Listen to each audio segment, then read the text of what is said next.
Sorry about that. The SD card filled up with memory. So we were right here towards the end of the division. We just did the plus 8 to get this, or rather, we just did the plus 4 to cancel out this term, and now we're asking the final time, what is the closest multiple of this to this, and it's going to be whenever the first term cancels out here. So we see that they both already have x cubed, and so the only thing that this needs, that this has, is the 8. So if we multiply this through, we get 8x cubed minus 16x squared plus 8. And we subtract this whole thing off, and the first two cancel. We get 3x squared minus 16x squared, so that's going to be plus 19x squared. And then there's no x term down here, so we're just going to get negative 14x, and then minus 8. And so here we have to stop because we have an x cubed, or we have a cubic polynomial here, but down here it's only a quadratic. So there's no possible way we can multiply this by anything to cancel with this. So we find that our answer is going to be, yeah, you can see that, our answer is going to be is 2x to the 5th plus 5x squared minus 10x plus 1 is going to equal x cubed minus 2x squared plus 1 times this thing, which is what we found, 2x squared plus 4x plus 8, and with a remainder of 19x squared minus 14x minus 8. And so hopefully you can see all of that. Yeah.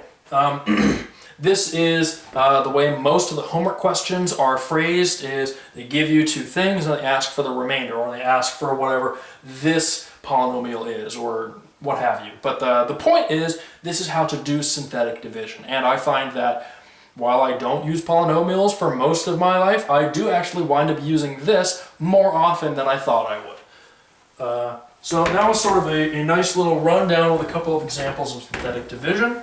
Now we are going to talk about how to prevent yourself from doing what happened to me at the beginning, where I had a polynomial and I was sort of hunting around for a zero of it and I couldn't find one. So rather than just hunting blindly, we can use something called the rational root theorem. And so this thing says, first let's set up some notation. Let's say f of x is a polynomial, and that means it's going to have some coefficient, an, attached to the x to the n term. So I'm not stating exactly what the degree of this polynomial is. Right now it's left general. We're going to have a different coefficient, a sub n minus 1, attached to the next lowest one. And so we do this, and we eventually get down to a sub 2 times x squared plus a sub 1 times x plus a sub 0. And so this notation is so that the sequence a sub n from 1, or a sub I from 1 to n, this is just a set of coefficients. So like before we had like 2x to the 5th and whatever, that 2 is going to be one of these things. In fact, in that case, since it was the leading coefficient, it would be the a sub n term. So if we have a polynomial of this form and we say, assume f has a root at x equals p over q. So this is going to be a rational root, hence the name. We have to say that both p and q are whole numbers, and so p, q are, whole numbers, and we want them to have no common factors, right? So this is in simplest form.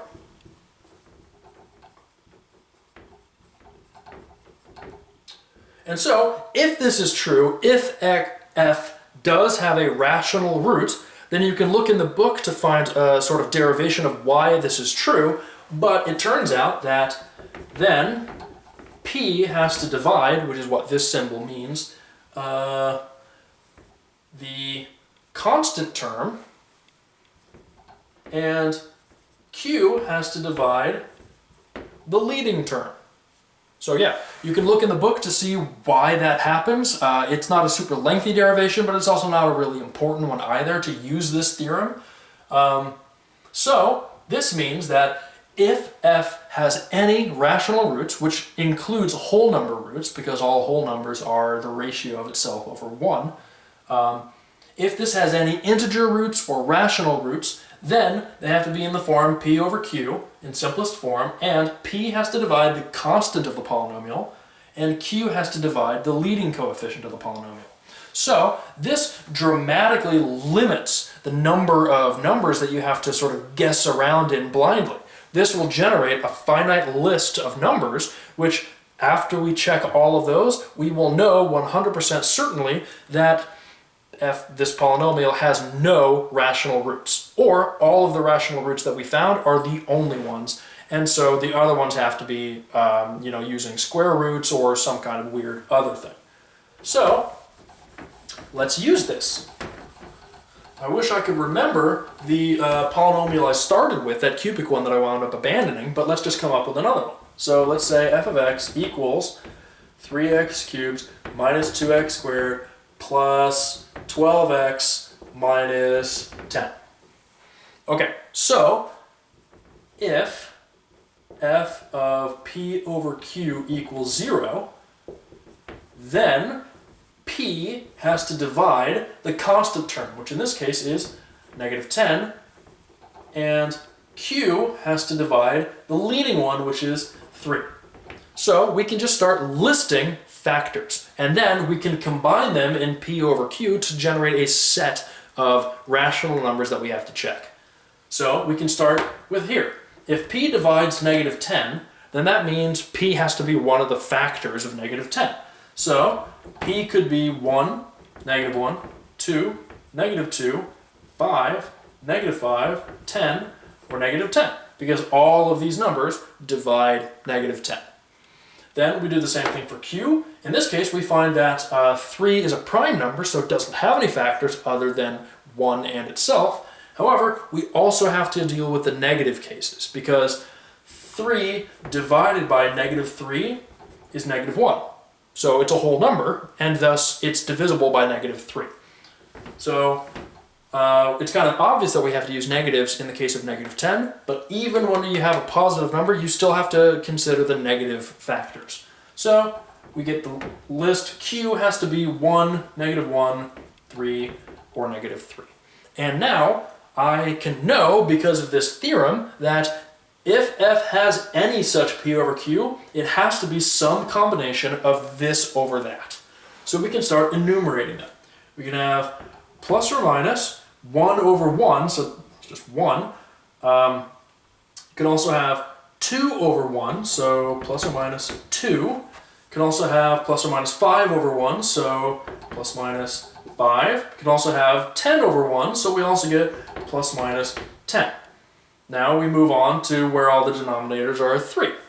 So we also get plus minus 1/3, plus minus 2/3, plus minus 5/3, and lastly plus or minus 10/3. And while that looks like a lot, because technically this is two numbers because you have to deal with the positive and negative ones, these are the only ones that you get. If you take any number from this set and put it over any number from this set, it's going to be one of these. And so it looks like a lot, but this is substantially smaller than the set of all numbers you would be randomly trying. So let's do it. Let's test these to see which ones, if any, give us a rational root. So let's do f of 1. Well, f of 1 is going to give us 3 minus 2 plus 12 minus 10. So this is going to be 3 minus 2, so that's 1, 13. So this is going to be 3, not a root. All right, that's fine. Let's try negative 1, the other value in this case. Negative 1. When we do that, this is going to be negative 3 minus 2 minus 12 and minus 10, and again, just like before, they're all negative, so they're just going to sum to something also negative, so I know it's not going to be 0. So that also does not give us. So I can now cross off plus and minus 1. I know that they do not work. We could have done that on our own before, but some of these numbers, like 5/3, I probably never would have thought of to check. So we now have a complete set, and let's just bang them out. So now let's do f of 2. So this is going to be 2 cubed, which is 8, times 3, which is 24, minus 2 squared, which is 4, times negative 2, which is negative 8. Here we get 2 times 12, so that's plus 24 and minus 10. So I see that we have, this is going to be 24 plus 24, so that's 48, and a total of minus 18. That's only 20, not 0. So basically, as soon as we get to a point where we recognize it's not going to equal 0, we don't have to keep going, because we're only checking for the ones which do equal 0. So now let's try f of negative 2.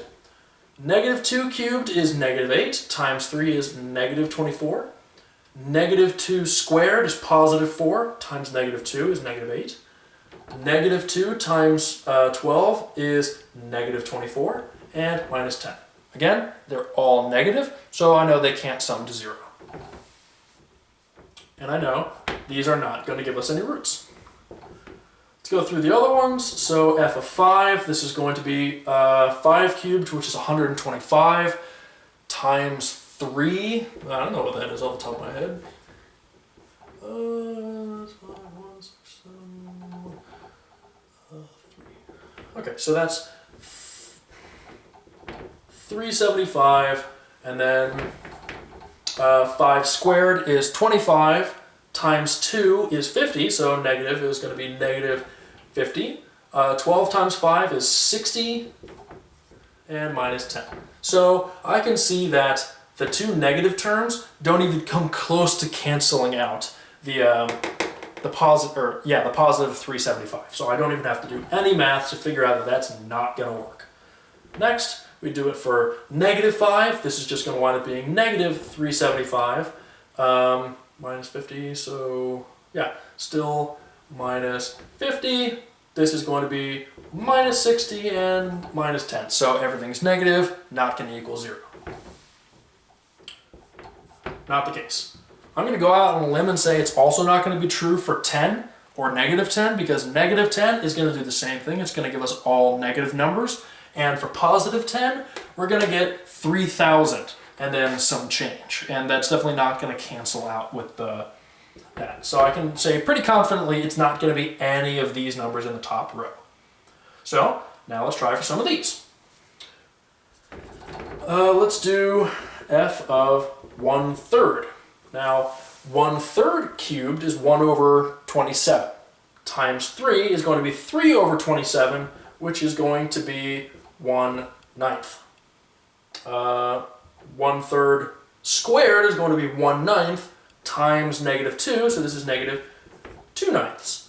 1/3 times 12, well that's just plus 4, and minus 10. So here we can see it's already a little bit closer. Maybe they all cancel out to be 0.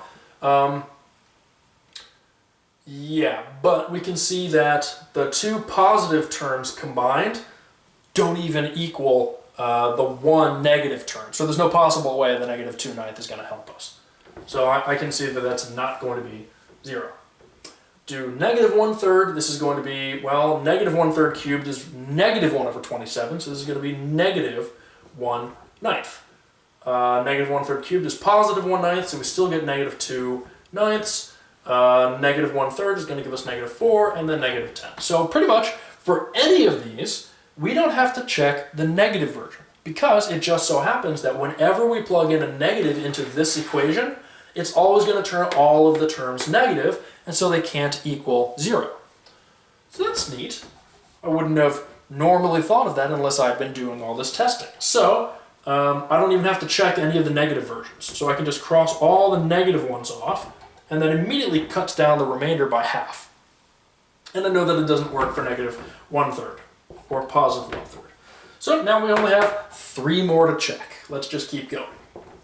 F of 2/3, well this is going to be 2/3 cubed, which is going to be 8 over 27, times 3 is 8 over 9. 2/3 squared is going to be 4/9. So this is going to be -2 times 4/9, which is going to be the same as -8/9. Interesting. The first two terms already cancel out. Then we do this. We're going to get 2 times 4, which is +8, and then -10. So while these cancel, and this almost cancels, the whole thing comes out to -2. So it's much closer to 0, but close doesn't give us anything. So I know that it's not 2/3. And again, I cross this off right now simply because we've already eliminated all the negative ones. So what is f of 5/3? This is going to be, well, 5 cubed is 125, and I know it's already going to cancel with the 3, so it's going to be 125 over 9. Squared is 25 over 3, so this is going to be -50 over 3. This is going to be 5 times 4, which is 20, and then -10. So, yeah. 125 is not divisible by 9 or 3, so I can't really simplify this at all.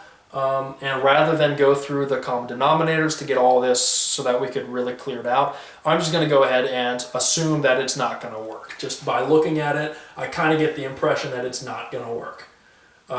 So let's just say it does not work for 5/3. If any of you choose to do it and you go, wait, no, it actually does in the end, then my fault, I apologize. But again, I'm not really doing this to get an answer. I'm doing this to show you how you get an answer for the homework. So the last one we have to check is 10/3, and this is going to be f of 10/3. And so 10 cubed is 1,000, so this is going to be 1,000 over 9. This is going to be -200 over 3. This is going to be 40 and -10. And again, while 1,000 is not divisible by